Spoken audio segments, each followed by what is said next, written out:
Hello, I'm Dr. Gloria Horsley. And I'm her daughter, Dr. Heidi Horsley. Heidi and I want to welcome you to Open to Hope Conversations, the podcast. We believe that the greatest gift you can give yourself after a loss is hope, using this moment to connect with others who have not only survived but thrived. So let's get started.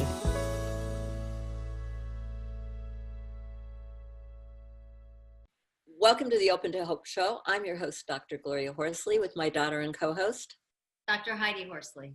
Well, Heidi, I am so excited because we have our guest from London, and we went there about last year and met Tessy. And can you introduce her? Well, I first met Tessy at TAPS, the Tragedy Assistance Program for Survivors of Military Loss. And you know it well because we were both on their advisory board. And she was getting a very prestigious award because she has done so much in the grief and loss world. And let me tell you a little bit about some of the things she's done. Tessy Ojo is the chief executive of the Diana Award, the only charity set up in memory of Diana, the Princess of Wales. And she is a passionate humanitarian and campaigner who has gained international reputation for advocating and nurturing change for young people all over the world. And like you said, we got to meet her in London. So welcome to the show, Tessy. Thank you so much for having me. What a pleasure. Well, we all in the United States grieved Princess Diana dying, as the world did, all that kind of thing. And now you have this wonderful legacy foundation for her. How did it all get started? Yeah, so, like we all knew in August of 97, we lost someone who we all loved so much. I think one of the things about Princess Diana was, she caught the attention of the world because of her values.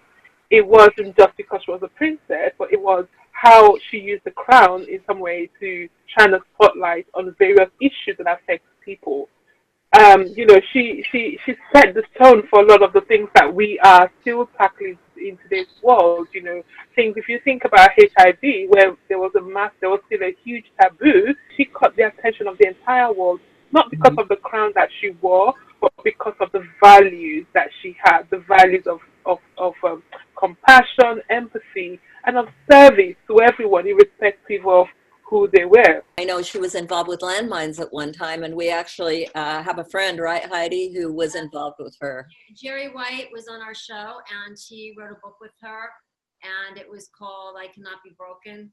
And he lost his leg in a landmine, and they were going all over the world to try to get rid of all these landmines that are killing innocent people all over the world. And they actually basically solved the problem. Yeah, so absolutely. So when she sadly passed away, I think one of the things that grips the nation, which, for us as in the UK, we're not openly grievers. We don't grieve so openly in terms of showing such huge emotion. But that was the first time as a country everyone came together to grieve very publicly.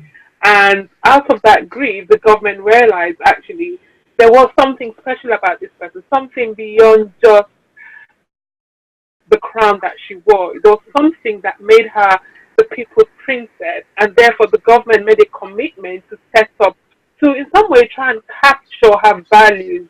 If we could capture it, and if we could for years and years to come instill those same values into the lives of young people, then that's really legacy. Legacy is, continuing, something that outlived you.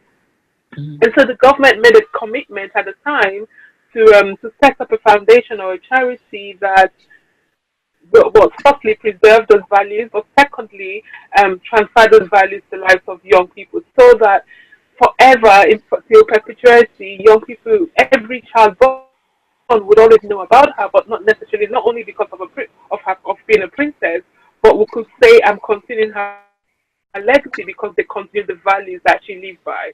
And so in 1999, this government set up the Diana Award. So this year is actually our 20th anniversary, 20 years of continuing a legacy of compassion, a legacy of service, and a legacy that really helps young people think about serving themselves, serving their communities, and looking beyond oneself. Now, I wondered, are her sons, William or Harry, involved in it?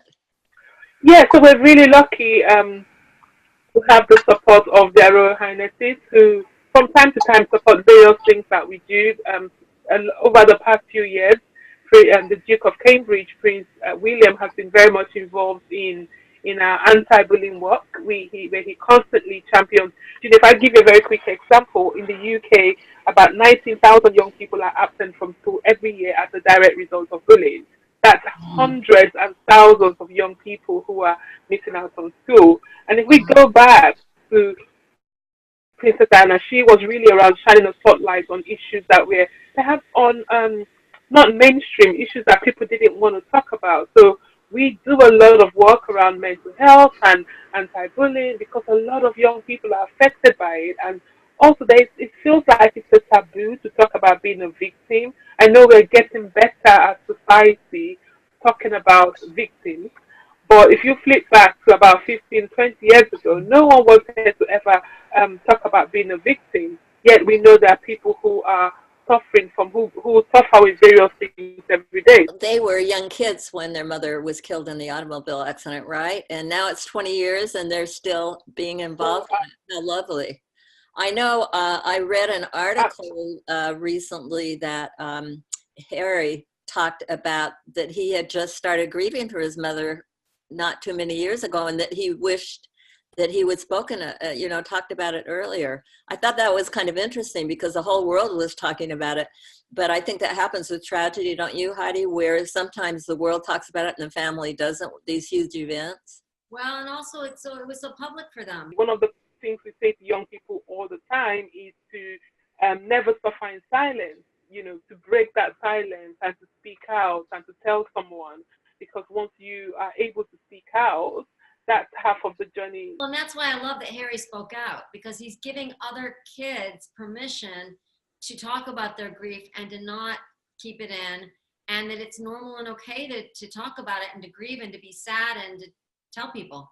Yeah, absolutely, indeed. I also lost my mom at not that young an age. I was probably about 30, 31 at the time. Mm-hmm. And you never, the thing about grief is like you know better than, but it's not a one-off. It comes at different points, and it's always about giving yourself permission when it comes. When you have that feeling, when that feeling overwhelms you, to just stop and talk about it or take it in, and not try and hide it or fight it. Mm-hmm. And I wanted to ask you before we close the show, talk to you about foundations and charities, as you call them, honoring people and being able to work in that. Has that brought you hope, and do you see it bringing other people hope? Oh, absolutely. I think there's something around, remembering your loved ones, thinking about, one of the things we constantly say to young people is around social action. Social action is really around giving back, going beyond yourself. And this is one of the things, we say to young people, if you want to continue Diana's legacy, get involved in social action, because it's about extending yourself. And I think it's a fantastic way to preserve a legacy or to create a new legacy. And I say this even to my own children, one of my greatest hobbies is cooking, but I never get the time to do that enough. And I always say, if you ever wanted to create a legacy for me, open up a soup kitchen at some point and feed hundreds and thousands of people, because in that way you're extending something that was one of my big passions. I love that. Well, thank you so much for being on the show today and joining us from England. And we hope to see you again. And good luck on helping all those kids in their social action. It's an amazing thing that the charity is doing in Diana's name. It is. Thank you so much for having me. Thank you for all the good work that you're doing. It's incredible. Thank you. Thanks everyone for joining us on the show today, and Heidi, and I'm sure Tessy too, and I want to remind you that if you've lost hope, please lean on ours until you find your own, and God bless. I'm Dr. Heidi Horsley. You have been listening to Open to Hope, the podcast. You can follow Open to Hope on Facebook, Instagram, and Twitter.